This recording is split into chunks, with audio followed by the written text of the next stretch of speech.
Today we have a 2012 Chevy Captiva with a 3.0.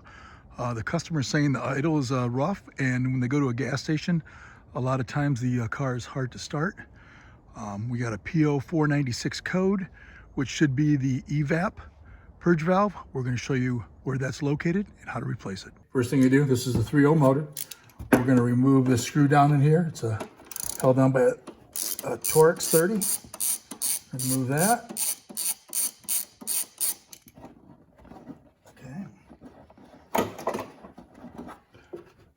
Take this off here.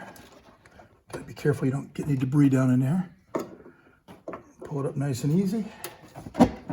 Should just pop loose if you get it all the way up, which I thought I went far enough.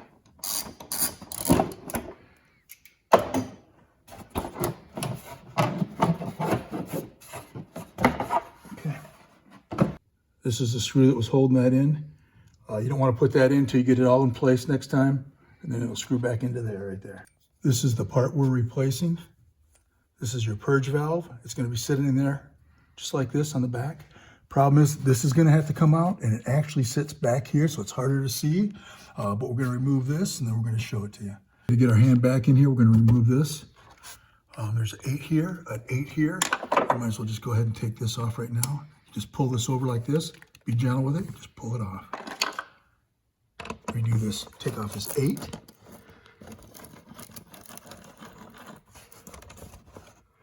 And there's 8 down here the same way.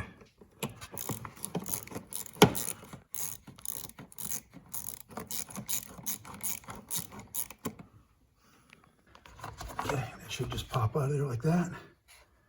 Set it off to the side. You want to make sure you do put this oil cap back on just so no debris falls down in there. Now the part we're going to replace is right back here, which is kind of hard to get at through here. So what I'm actually going to do, this has a rubber gasket on it.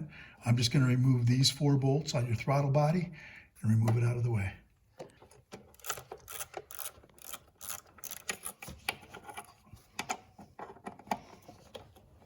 You can tell they're not snug that tight.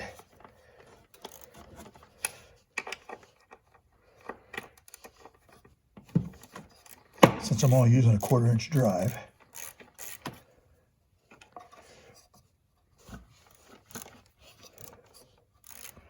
I like to see what I'm working on back there, so. Okay.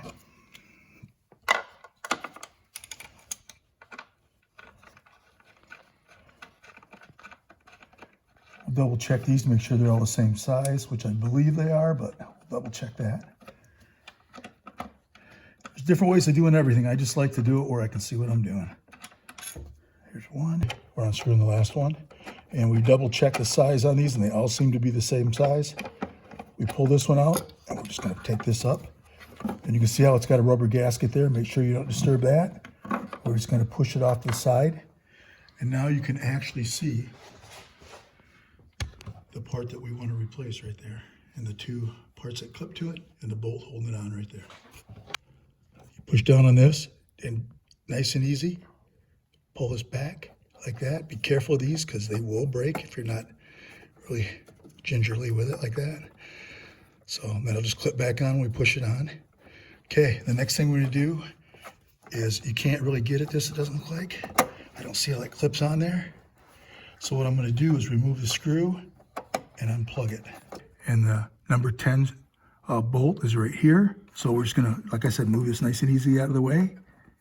And then we're gonna take that out, and I believe that just makes us pull straight out. We'll unclip it after that.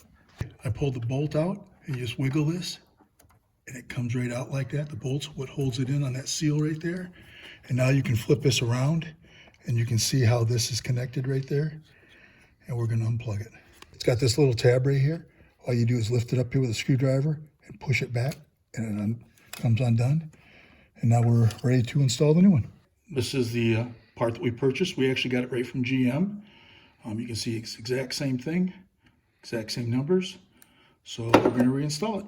I'm going to clip this in first because it's harder to get at that when it's in the back there. You heard it clip. Now I'm going to put it in position. You got to be really easy with this other line. You don't want to hurt it. I'm just showing the hole where this is going to go.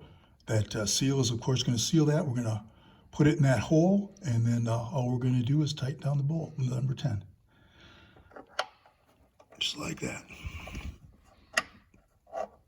Okay, I'm going to snug that up. And pulling back on this nice and easy. Once I got it in that hole, I'm going to start my 10 by hand. Screw that in, then I'll tighten it up once I get it close. It's going in pretty good. I'm just using a 1/4 inch drive. Tighten that up, but I'm not getting crazy with it. Okay, that's tight. Last thing I'm going to do is reach up here, pull this up nice and easy, and clip this on. Put it up in position, make sure it's going straight.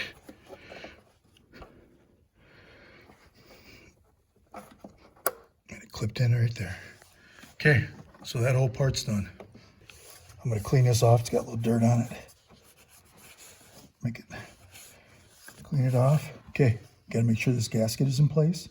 Now I'm going to reinstall my throttle body. Just like that. And my bolts are all the same length, so it doesn't matter which ones I start first. I'm just going to get them all started, and then I'm going to go cross them, or tighten them up in a crossing pattern, but I'm going to get them all started first. I got them all down, finger tight. I just go back, check it. I like to start on the bottom, and then go in a crossing pattern up here, on the bottom again, and finish off up the top here. And of course, when we're done and we start, we'll look for leaks, but we shouldn't have any problems. We're going to reinstall the breather tube here. Slide it on that end, slide it there, bring this up until it clips. There, it clicked in. Make sure that's 100% against there. We'll tighten the number 8s down.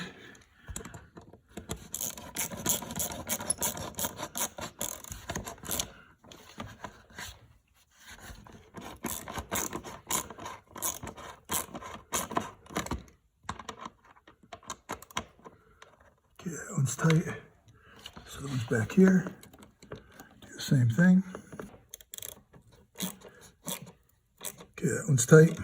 Okay, this 8's tight, this 8's tight, and this is clipped on. Last thing we do is put on our cover.